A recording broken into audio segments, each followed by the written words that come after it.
What's up, guys? How can I be out here? But this is my video, but you can say hi. Say hello. Hello.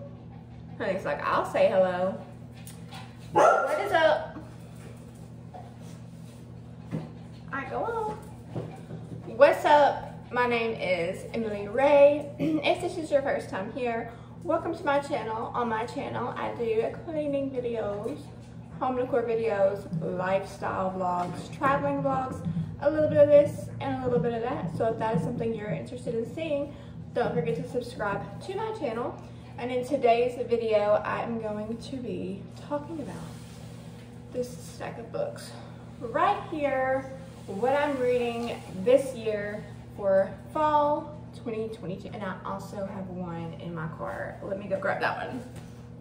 Okay, so I have got the Crescent City series by Sarah J. Maas. This series by Sarah J. Maas as well. I have the fourth book coming to this series. I ordered it off of a site called Thrift Books. That is where I suggest you buy most of your books because you can get them for half price, sometimes even less than you would pay if you bought them in Barnes and Nobles. You can also purchase books off of Amazon. These three books came off of Amazon. This one I got at Barnes and Nobles. And then these two books I'm super excited about. These I got at Target. If I would have bought these off of Thrift Books, I would have saved like $30. But sometimes you don't want to wait. Even though I haven't started reading these yet, like I don't know. If you have an attraction to books, you know what the feeling is. Like, I don't know. The covers I love the covers and just the pages and knowing that there's a story in here that you're soon going to discover. To me, it's exciting. To me, it's exciting. I don't know if that sounds weird, but let me take a sip of my Red Bull. Okay. So first, I'm going to talk about Cackle. Now, in this season, it's October. It is the perfect time to be reading witchy, fairy, werewolf, vampire books, good books about ghosts. So most of these books all have something to do with supernatural. Actually, all of them do. So you're a weirdo without saying you're a weirdo. Okay, so Cackle. This is a book that you can curl up and read in one day, and I did. I love this book. It was very captivating. It was a quick read. Like I said, I read it in one day. It's 291 pages. It is cozy. It draws you in. It keeps you entertained. And I will read the back of it for you, okay? Okay. So, all her life, Annie has played it nice and safe. After being unceremoniously dumped by her longtime boyfriend, she seeks a fresh start. Annie accepts a new teaching position and moves from Manhattan to a small village upstate. She's stunned by how perfect and picturesque the town is. The people are all friendly and warm. Her new apartment is dreamy too, aside from the oddly persistent spider infestation. She also has a pet spider. I don't want to like spoil the story if you read this, but it's gifted to her by another witch. But it's like, the way she describes it, it's super cute. Okay, then Annie meets Sophie, beautiful, charming, magnetic Sophie, who takes a special interest in Annie and wants to be her friend. More importantly, she wants Annie to stop apologizing and start living for herself. That's how she lives. Annie can't help but gravitate toward the self-possessed Sophie and begins to spend more and more time with her, despite the fact that the rest of the townsfolk seem a little afraid of her. And like, okay, there are some things. Sophie's appearance is uncanny and ageless. Her mansion in the middle of the woods feels a bit unearthly, and she does seem to wield a certain power. but she couldn't be. Could she? Ooh. So, you can find this on Thriftsbook, Amazon, Barnes & Noble. I will link it down below with the Amazon link, but look for it on Thrift Books. This book wasn't that expensive though. It was $17, but I think it was like 50% off at Barnes & Noble because it was like their monthly pick. I can't remember. Okay, next we've got The Vine Witch. I got this book off of Amazon. I literally like searched witchy books. This was another book that I read in one day. It is 257 pages. This book was super cute. It's a love story about a witch and a mortal. Never hex a witch. For centuries, the vineyards at Chateau Renard have depended on the talent of their vine witches, whose spells help create the world-renowned wine of the Shanxi, I don't know if I'm saying that right, Valley, Shanxi. Then the skill of divining harvest fell into ruin when sorcerer Elena Barano was blindsided by a curse. Now, after breaking the spell that confined her to the shallows of marshland and weakened her magic, Elena is struggling to return to her former life, and the vineyard she was destined to inherit is now in the possession of a handsome stranger. Vigneron, I don't even know if I said that right, but that's how I was reading it in my head. Jean-Paul Martel naively favors science over superstition, and he certainly doesn't endorse the locals' belief in witches. But Elena knows a hex when she sees one, and the vineyard is covered in them. To stay on and help the vines recover, she'll have to hide her true identity, along with her plans for revenge against whoever stole 7 winters of her life, and she won't rest until she can defy the evil powers that are still a threat to herself. Jean-Paul and the ancient vine witch legacy in the rolling hills of the Shanxi Valley. Super cute. Okay, so I guess I'll go ahead and mention these two because these are like one-day reads as well. The others are not. This is called The City of Ghosts, a haunted girl, an adventure like no others. This one I got off of Amazon as well. I just went on Amazon and searched good books to read around Halloween. So it says, ever since Cass almost drowned, okay, she did drown, but she doesn't like to think about it. She can pull back the veil that separates the living from the dead and enter the world of spirit. Her best friend is even a ghost. Things get even stranger when Cass's parents start hosting a TV show about the world's most haunted places. The family heads off to Edinburgh, Scotland, where graveyards, castles, and secret passageways teem with restless phantoms. And when Cass meets a girl who shares her gift, she realizes how much she still has to learn about the veil itself and herself. And she'll have to learn fast. The City of Ghosts is more dangerous than she ever imagined. This one I have not read yet.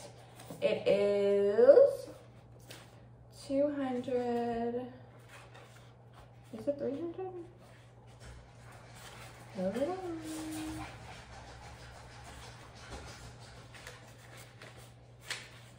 $285 pages. Like a Saturday or Sunday, sit down and just read the book from start to finish. This one is Mexican Gothic. She's in the garage. I didn't realize she followed me when I went to my car to get the book. So this is the same off of Amazon, and I just Googled books to read around Halloween, and this came up. It's Mexican Gothic by Sylvia Moreno Garcia. I guess I should have named the authors. City of Ghosts was written by V.E. Schwab. The Vine Witch was written by Luann G. Smith.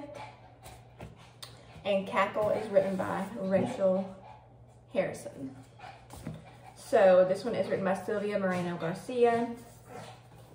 The cover is really pretty. It's got a really pretty girl on it. I have not read this one yet. Honey! From the author of Gods of Light and Shadow comes a reimagining of the classic Gothic horror novel. Please excuse my dogs. They are wrestling. A story about an isolated mansion in 1950s Mexico and the brave socialite drawn to its treacherous secrets. After receiving a frantic letter from her newlywed cousin, Nomi Taboada heads to High Place, a distant house in the Mexican countryside. Noemi is an unlikely rescuer. She's a glamorous debutante, more suited for cocktail parties than amateur sleuthing. But she's also tough, smart, and not afraid. Not of her cousin's new English husband, a stranger who is both menacing and alluring. Not of his father, the ancient patriarch who seems fascinated by Noemi. And not even the house itself, which begins to invade Noemi's dreams with visions of blood and doom. Noemi's only ally in this inhospitable place is the family's youngest son, but he too may be hiding a dark secret. As Noemi begins to unearth stories of violence and madness, she is slowly drawn into a terrifying yet seductive world, a world that may be impossible to escape. So now I've got the 3 series I want to talk about. The first one is Crescent City. I have read book 1 of Crescent City, but when I went to a bookstore in downtown Mobile called the Haunted Bookstore, which is where I bought this book, she told me to read this series, which is missing the 4th book, before I read the 2nd book. So I'm taking her word for it, even though somebody else told me that it didn't really matter. I'm just gonna take her word for it, okay? All right, so this book right here. This book did take me a couple of weeks to read because I didn't just sit down and like go hardcore and read it. But this book was very captivating. It is almost 800 pages, 797 pages, and it is one of those books where it like literally like draws you in. You feel like you're there, like you're the main character. Okay, so let me read the description. Half fae, half human Bryce Quinlan loves her life. Every night is a party, and Bryce is going to savor all the pleasures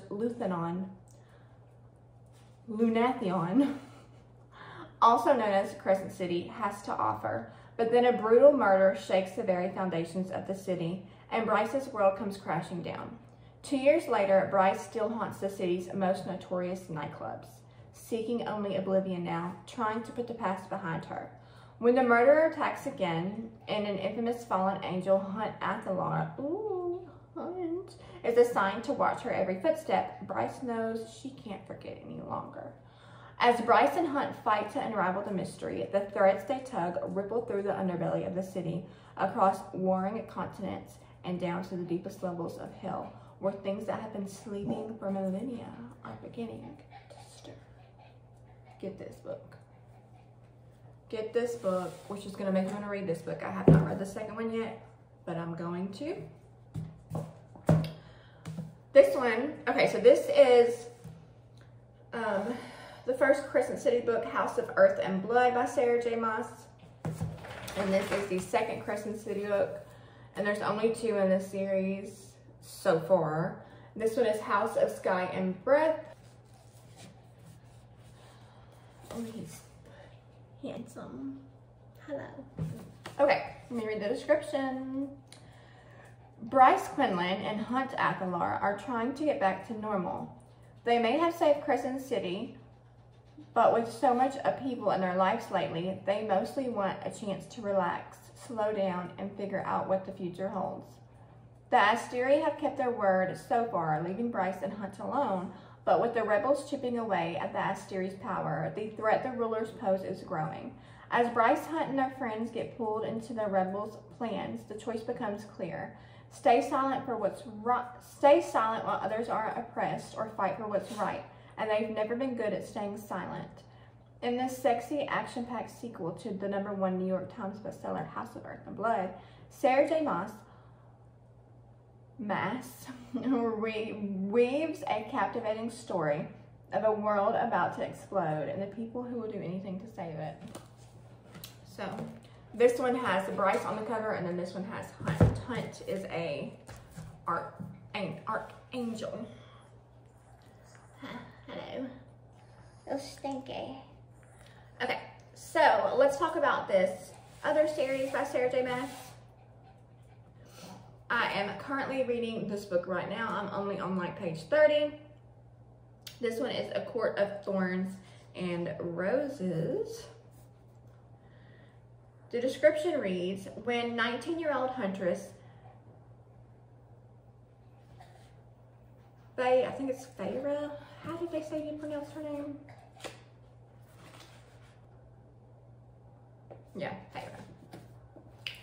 When 19-year-old huntress Feyre kills a wolf in the woods, a terrifying creature arrives to demand retribution. Dragged to a treacherous magical land she knows about only from legends, Feyre discovers that her captor is not truly a beast, but one of the lethal immortal fairies who once ruled her world. At least he's not a beast all the time. As she adapts to her new home, her feelings for the fairy, Tamlin, transform from icy hostility into a fiery passion that burns through every lie she's been told about the beautiful, dangerous world of the Fae. But something is not right in the fairylands. An ancient, wicked shadow is growing, and Feyre must find a way to stop it or doom Tamlin in his world forever. Okay? And then the second one is A Court of Mist and Fury. Oh, this one is the shorter one in this series. It is 419 pages. This second one, of course, A Court of Mist and Fury, is a bit longer. It is 624 pages, and it reads, Feyre has undergone more trials than one human can carry in her heart. Though she's now been granted the powers and lifespan of the High Fae, she is haunted by her time under the mountain and the terrible deeds she performed to save the lives of Tamlin and his people. As her marriage to Tamlin approaches, Feyre's hollowness and nightmares consume her. She finds herself split into two different people. One who upholds her bargain with Rysand, High Lord of the feared Night Court, and one who lives out her life in the Spring Court with Tamlin.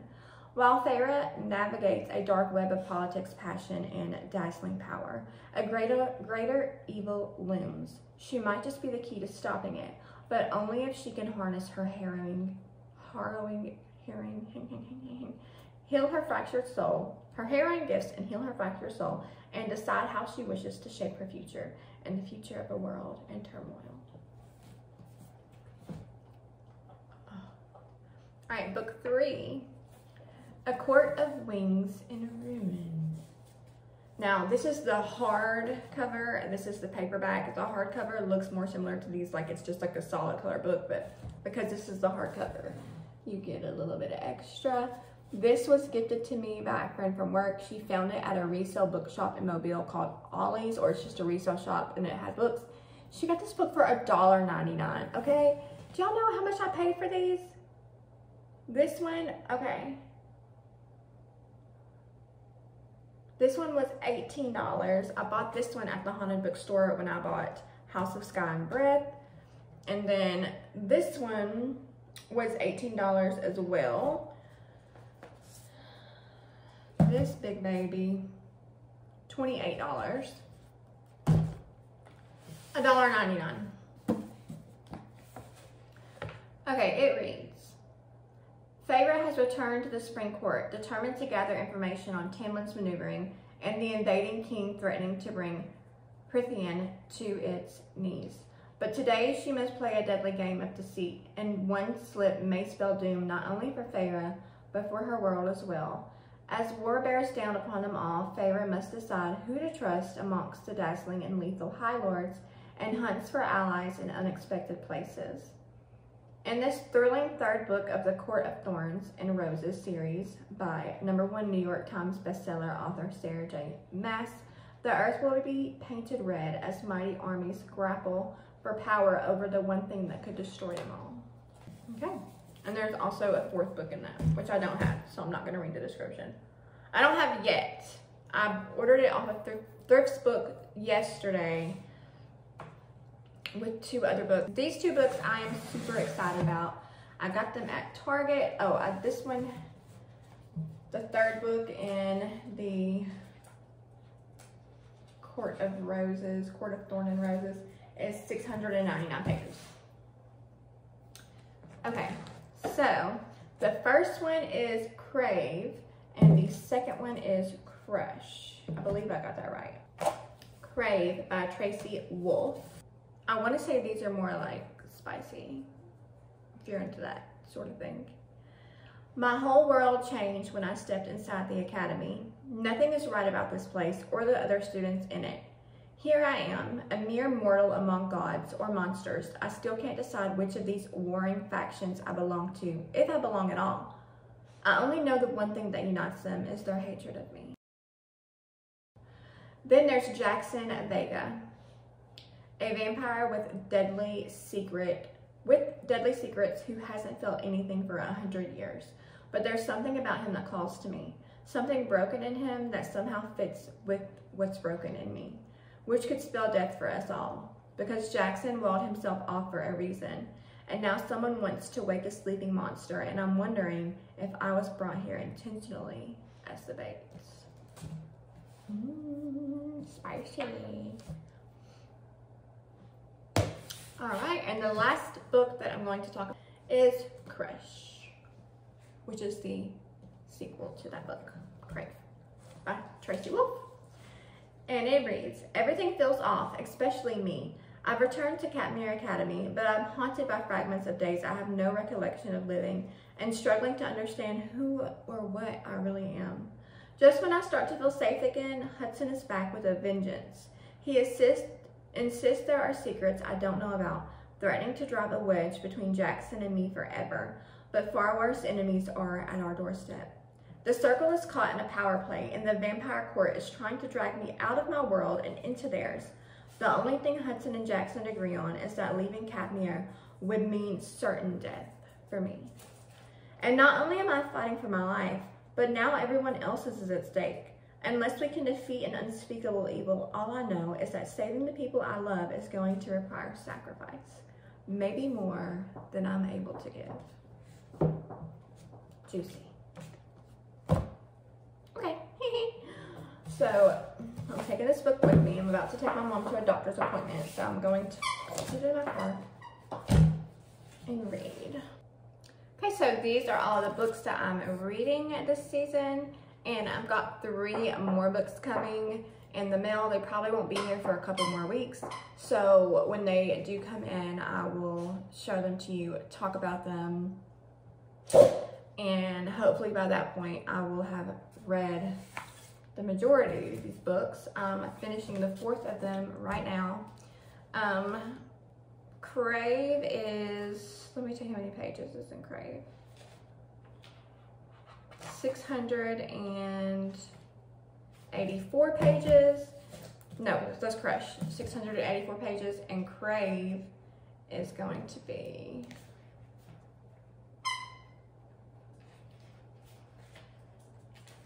571 pages. So I've got 4, 5, 6, 7, 8, 9, 10, 11. We'll see if I can read them all. I would like to read them all by the end of November, because then I'm going to want to be reading Christmassy books, which I'm already starting to peruse stores and online bookshops and Amazon. Sometimes I like to listen to audio Christmas books. I don't know. It just really puts me in the Christmas spirit. Okay. Alright, so that is going to conclude this video. I hope that you found some inspiration for a book that you would like to read for this season. So far, all of the books that I have read in this stack, which I know I'm only on book 4, have been the best. Like, if the book is not good, I'm not one of those people who can sit there and make myself read it. So let me know if you decide to purchase any of these, or if you decide to read any of these. Maybe a friend has it and you can borrow it. Look at second-hand bookstores. A lot of these books are fairly new, so you might not be able to find them like thrifting. Thrift Books does have a lot of these newer books for a lower price than you would find in stores, so definitely check out Thrift Books. It's an online bookstore, online resale bookstore. But yes, let me know if you decide to read any of these, and I hope you have a great rest of your day, and I will see you guys in the next video. Bye.